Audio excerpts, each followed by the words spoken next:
Hey everyone, so I learned a lot at iflix, especially working with Mark Britt, our Group Chief Executive Officer. And one of the most important things that I've learned from Mark is this framework which he called victim versus player, knower versus learner.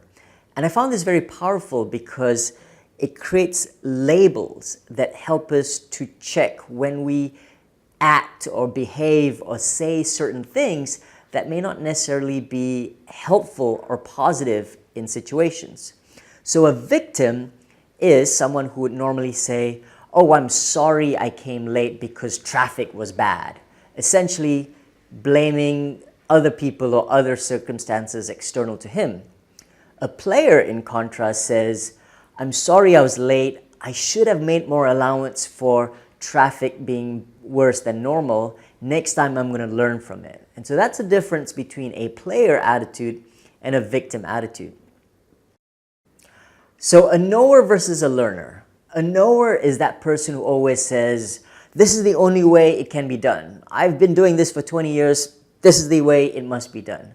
They're not open to other perspectives or other views.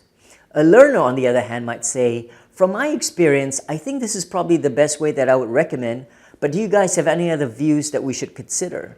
So he or she creates an openness to invite other people to provide counter suggestions that can help build and create the best possible solution. And so what we do at iflix is we have these labels, victims versus players, knowers versus learners, and it allows us to check ourselves whenever we find ourselves making a victim statement or a knower statement. And even I sometimes get caught saying these things, but because we have labels, we help reinforce these behaviors and remind ourselves, okay, that sounded like a victim. I really need to frame it as a player. Or, boy, did I sound like a knower. I really need to rephrase it as a learner. So hopefully that was useful.